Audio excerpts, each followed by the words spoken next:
नमस्कार, आप देख रहे हैं सनराइज न्यूज और मैं हूं आपके साथ Nishu Malik. Business plus leisure travel और MICE पर BLTM भारत का ट्रेंड शो एक बार फिर से वापसी कर रहा है। तो आइए जानते हैं कि इसमें कौन से देश और कौन से राज्य भारत की ओर से हिस्सा लेंगे और इसकी क्या कुछ खासियत है। देखिए यह स्पेशल रिपोर्ट।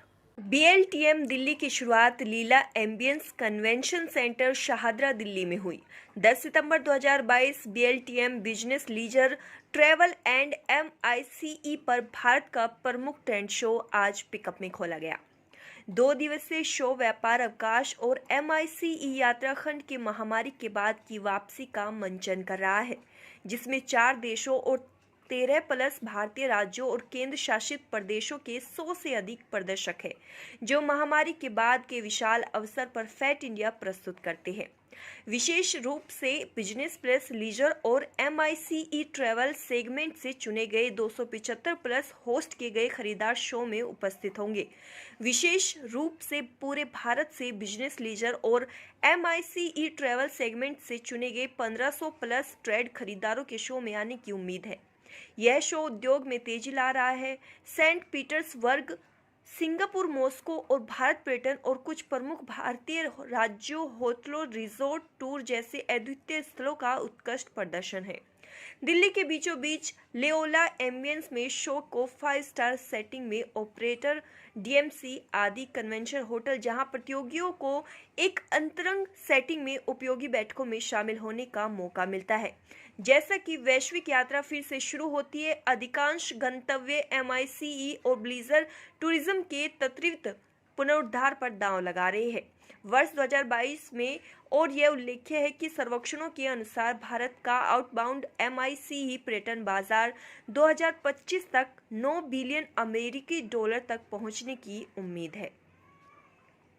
गोवा, ओडिशा और गुजरात भागीदार राज्यों के रूप में अपना सर्वश्रेष्ठ प्रदर्शन कर रहे हैं और उत्तराखंड और हिमाचल प्रदेश एक फीचर स्टेटस में भाग ले रहे हैं। पूरे भारत में निजी क्षेत्र के प्रतिभागी कई राज्यों से भी शो में मौजूद है। इस शो में अंडमान निकोबार और दिल्ली, हरियाणा जैसे कई भारतीय राज्यों के निजी प्रदर्शक भी शामिल हैं। देखिए, सबसे पहले तो 2.5-3 साल तक कोई भी घर से बाहर नहीं निकला। तो जैसे जेल से बंदा बंद हो और जेल से छूटता है, तो इस तरीके से जो भी आदमी अफोर्ड कर सकता है वो ट्रैवल करने की कोशिश कर रहा है। अभी आप देखिए, कश्मीर भी एकदम कितना। दूसरी चीज़ ये है कि इंटरनेशनल ट्रैवल के लिए बहुत ज़रूरी है कि लोगों को वीज़ा मिले। अब जैसे कि मैंने कहा कि वीज़ा नहीं मिल रहे, यूरोप के किसी भी कंट्री के 4-4, 6-6 महीने की वेटिंग है, अमेरिका, कनाडा की भी वेटिंग है। तो ये एक सुनहरी मौका है कि इंडियंस को रशिया जाने के लिए। पर रशिया में सबसे बड़ी प्रॉब्लम क्या है, उसमें भी वीज़ा में टाइम लगता है।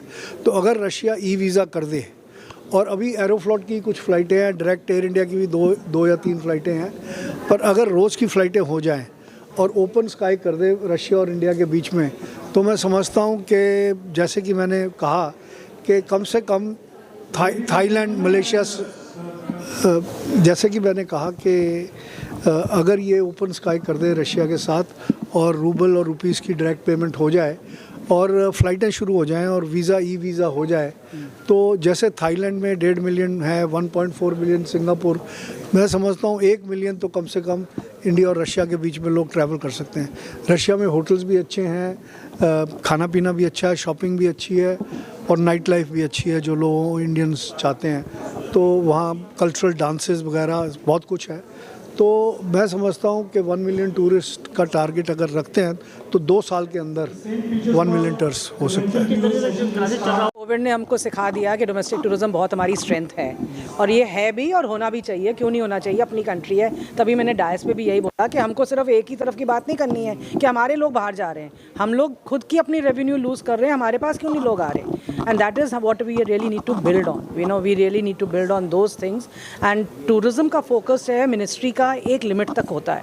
हमको एज प्राइवेट स्टेक होल्डर्स आगे चल के इनके साथ मिल के काम करना है कि हम, हमारी बिजनेस है, हमारा ब्रेड एंड बटर सेक्टर है, हम इसको आगे कैसे लेके जाएंगे? हम मिनिस्ट्री के साथ मिल के लेके जा सकते हैं and ministry should be there to make policies, they should be implementation of policies and they should be helping us to become a strong industry. और उसके लिए सबसे पहले तो हमें इंडस्ट्री स्टेटस चाहिए। बेशक आप हमें उसको कॉन्करेंट लिस्ट में डालिए, बेशक आप जो मर्जी करिए, पर हमको स्टेटस चाहिए। हमारा एक्सपोर्ट का पैसा सबसे ज़्यादा आ रहा है, हमारी जीडीपी हमारे वजह से है, एम्प्लॉयमेंट हमारी वजह से है, तो हमको भी वही स्ट्रक्चर मिलना चाहिए so that we build into a very lucrative industry. मेरा नाम संजीव अग्रवाल, मैं फेयरफेस्ट मीडिया लिमिटेड जो कि इस BLTM प्रदर्शनी के आयोजक हैं उसका चेयरमैन और चीफ एग्जीक्यूटिव हूँ। इस प्रदर्शनी में हमारा उद्देश्य ये है कि कोविड के काल में जो एक टूरिज़्म इंडस्ट्री पे बहुत बड़ी मार पड़ी, इससे निकल के वापस हम एक अच्छे हेल्थ की तरफ अग्रसर कर सकें।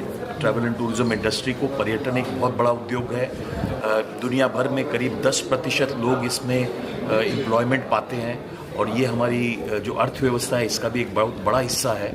और ये लगभग ठप सा हो गया था और अभी हमें ये बहुत खुशी हो रही है कि ये वापस एक करीब 90% से 100% की तरफ जाने की उम्मीद है इसी फाइनेंशियल ईयर में 2022 और 23 में। और इसमें बहुत सा उथल पुथल है, बहुत सी जगह अभी लोग नहीं जा पा रहे हैं, तो वो जो बाहर नहीं जा पा रहे हैं दूसरी जगह, वो अब नए नए डेस्टिनेशन को चूज़ कर रहे हैं, और वो जो फॉरेन नहीं जा पा रहे हैं वो भारत के अंदर ही घूम रहे हैं। लेकिन जो विदेश से भारत नहीं आ पा रहे हैं अभी उतने नंबर में, तो ऐसा करके एक आपस का एक इंडस्ट्री में संतुलन एक किसी तरह से बन रहा है। और ये भारत की जो डोमेस्टिक इंडस्ट्री है, जो यहाँ की देशीय अंतर्देशीय पर्यटन है, इन्होंने रियलाइज़ किया कि भारतीय के पास भी काफ़ी परचेजिंग पावर है, काफ़ी अच्छा उनको स्पेंडिंग पावर है। तो वो जब अगर फॉरेन नहीं जा पाए तो उन्होंने बहुत महंगे कमरे भी अपने उसकी कीमत चुका के लिया और उनको एक तरह से टूरिज़्म इंडस्ट्री